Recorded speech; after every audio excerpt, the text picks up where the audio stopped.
Video yang ketiga, kali ini saya akan membahas mengenai tindakan-tindakan yang dilakukan oleh antikristus pada akhir zaman, secara khusus atas gereja Tuhan. Kita melihat di dalam 2 Tesalonika pasal yang kedua ayat yang keempat, yaitu lawan yang meninggikan diri di atas segala yang disebut atau yang disembah sebagai Allah. Bahkan ia duduk di bait Allah dan mau menyatakan diri sebagai Allah. Ya. Kita lihat bahwa antikristus itu datang sebagai seorang lawan yang meninggikan diri di atas segala yang disebut atau yang disembah sebagai Allah. Bahkan ia duduk di bait Allah dan mau menyatakan diri sebagai Allah. Apakah yang dimaksud dengan bait Allah? Karena dikatakan dia akan duduk di bait Allah dan mau menyatakan diri sebagai Allah. Ya. Bait Allah, apa yang dimaksud oleh Rasul Paulus? Apakah bait Allah pada zaman Yesus itu ada? Dan saya yakin bukan bait Allah. Yang dimaksud oleh Rasul Paulus bukan bait Allah pada zaman itu. Ya. Bait Allah yang dimaksud oleh Rasul Paulus adalah gereja Tuhan itu sendiri atau tubuh Kristus itu sendiri. Ini yang dimaksud oleh Rasul Paulus. Dia akan duduk di bait Allah dan menyatakan diri sebagai Allah. Ya. Jadi antikristus itu bertindak sebagai Allah. Mirip apa yang dilakukan oleh Lucifer, di mana ketika dia dicampakkan ke bumi. Kalau kita lihat di dalam Yesaya pasal yang ke-14, engkau yang tadinya berkata dalam hatimu, aku hendak naik ke langit, aku hendak mendirikan tahtaku, mengatasi bintang-bintang Allah, dan aku hendak duduk di atas bukit pertemuan, jauh di sebelah utara. Aku hendak naik mengatasi ketinggian awan-awan, hendak menyamai yang maha tinggi. Dalam pembacaan kita, dalam ayat ini kita menemukan ada 5 kali. Ya, iblis berkata atau setan berkata, aku hendak. Ini keinginan daripada Lucifer, sehingga dia dicampakkan. Dia mau menyamai Allah. Aku hendak, aku hendak, aku hendak. Jadi di dalam diri antikris, roh Lucifer, setan, itu ada di dalam diri daripada antikristus. Ya. Kalau saudara perhatikan di dalam ayat yang ke-13 bagian C, dan aku hendak duduk di atas bukit pertemuan, jauh di sebelah utara. Ya. Apa yang dimaksud dengan ayat ini? Yang dikatakan aku hendak duduk di atas bukit pertemuan. Bukit pertemuan jauh di sebelah utara. Bukit yang dimaksud itu adalah gereja Tuhan. Bukan Bukit Sion, tetapi ini adalah gereja Tuhan, tubuh Kristus. Jauh sebelum dunia, ya ada. Iblis sudah punya rencana dan menghancurkan gerejanya. Sebab itu kalau kita lihat saat ini, gereja banyak yang hancur. Ya, anak-anak Tuhan banyak yang hancur. Ya, ini adalah rencana daripada iblis, rencana daripada setan, supaya umat Tuhan mengalami kehancuran. Rumah tangga hancur, anak-anak hancur, kehidupan banyak anak-anak Tuhan hancur. Ini adalah suatu strategi daripada iblis. Jadi yang dimaksud kata aku hendak duduk di atas bukit pertemuan, itulah yang dimaksud oleh Yesaya. Maksudnya adalah gereja Tuhan. Ya. Dan iblis akan berusaha menghancurkan gereja Tuhan di akhir zaman. Di dalam Wahyu pasal yang ke-12, kita lihat di situ bagaimana ekor naga itu menyeret sepertiga daripada bintang-bintang yang ada di langit. Kita baca di dalam Wahyu pasal yang ke-12 ayat yang keempat. Dan ekornya menyeret sepertiga dari bintang-bintang di langit dan melemparkannya ke atas bumi. Inilah gambaran daripada anak-anak Tuhan di akhir zaman, termasuk hamba-hamba Tuhan di dalamnya. Bintang-bintang itu adalah gambaran daripada orang-orang Kristen yang sudah diurapi oleh Tuhan, sudah diurapi oleh Roh Kudus. Pada akhir zaman, sepertiga dari bintang-bintang di langit itu dikatakan, ekor naga itu menyeret sepertiga dari bintang-bintang di langit itu. Kekuatan daripada ular itu terletak pada ekornya. Dan sepertiga anak-anak Tuhan, orang-orang Kristen, hamba-hamba Tuhan, termasuk di dalamnya, diseret. Dan ada sepertiga yang mengikuti Antikristus. Daniel pasal 8 ayat 9 juga dikatakan. Ayat yang ke-9 sampai yang ke-12. Maka dari salah satu tanduk itu muncul suatu tanduk kecil yang menjadi sangat besar ke arah selatan, ke arah timur, dan ke arah tanah permai. Ia menjadi besar, dikatakan, bahkan sampai kepada bala tentara langit. Dan dari bala tentara itu, dari bintang-bintang dijatuhkannya beberapa ke bumi dan diinjak-injaknya. Nah, ini dikatakan, dan yang juga melihat, dikatakan bintang-bintang dijatuhkannya beberapa di bumi, ke bumi. Bahkan terhadap 5 bala tentara itu pun ia membesarkan dirinya, dan daripadanya diambilnya korban persembahan sehari-hari, dan tempat yang kudus dirobohkannya. Ini menunjukkan bagaimana Antikris juga mau berkuasa. Duduk di bait Allah, menghancurkan korban-korban yang ada. Dan ayat 12, suatu kebaktian diadakan secara fasik. Nah, ini.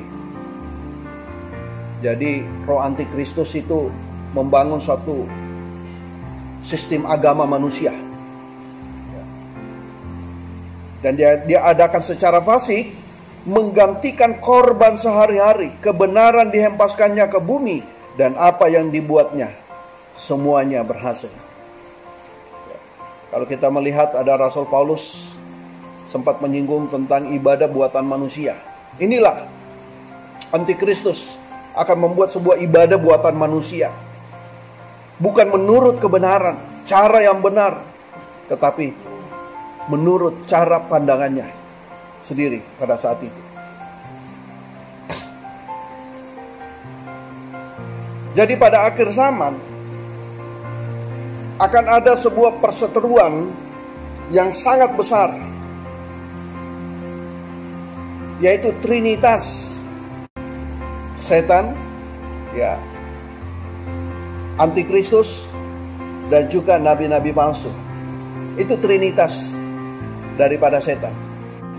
Memang iblis ini selalu suka meniru. Karena orang Kristen mempercayai Trinitas, Tritunggal, Bapa, Anak, dan Roh Kudus. Setan pun membuat satu Trinitas di akhir zaman untuk melawan gereja-gereja Tuhan, untuk menghancurkan gereja-gereja Tuhan di akhir zaman. Dan dikatakan bait suci yang diduduki oleh Antikristus. Saya meyakini bait suci yang diduduki oleh Antikristus bukanlah bait suci yang ada di Yerusalem. Bahkan kalau sampai saat ini orang Israel mau membangun bait suci. Dalam waktu 3 hari, mereka ingin membuktikan untuk mau membangun bait suci. Tetapi saya meyakini bahwa antikristus bukan mau menduduki bait Allah yang ada di Yerusalem. Kalaupun itu terbangun, dia lebih terfokus kepada gereja Tuhan, anak-anak Tuhan. Jadi yang dimaksud oleh Rasul Paulus, bait Allah, di mana antikristus akan duduk di bait Allah, ini adalah gereja Tuhan. Sama bait suci itu sudah berakhir. Kalau kita lihat di dalam Markus pasal 13, ayat yang ke-1 sampai yang ke-2. Ketika Yesus keluar dari bait Allah, seorang muridnya berkata kepadanya, "Guru, lihatlah betapa kokohnya batu-batu itu dan betapa megahnya gedung-gedung itu." Lalu Yesus berkata kepadanya, "Kau lihat gedung-gedung yang hebat ini? Tidak satu batu pun akan dibiarkan terletak di atas batu yang lain. Semuanya akan diruntuhkan." Ya. Bagaimana Yesus menubuatkan kehancuran bait suci pada saat itu. Dan memang benar apa yang dikatakan oleh Yesus. Nubuat yang disampaikan, bait suci yang ada di Yerusalem dihancurkan. Dan sampai sekarang bait suci di Yerusalem tidak ada.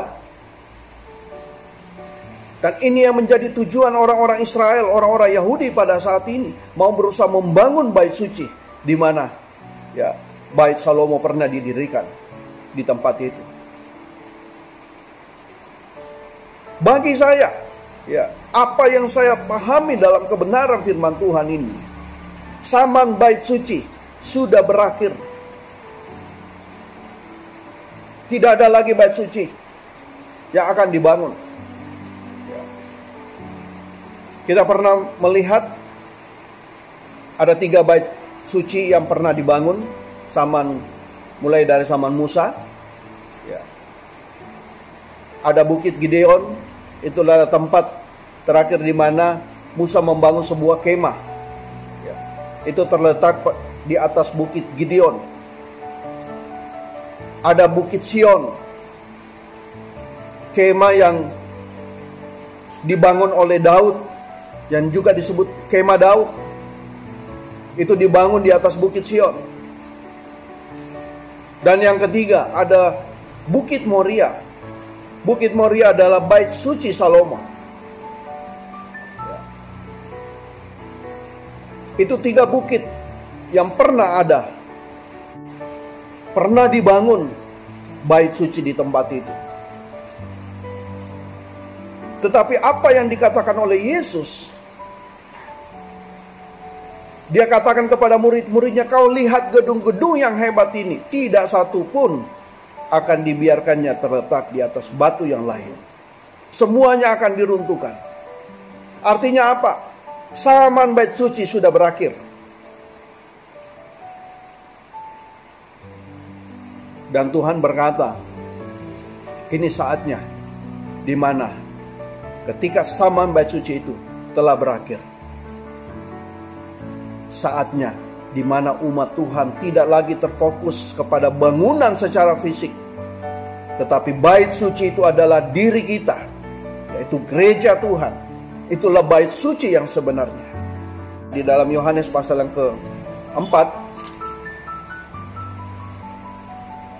ayat yang ke-20.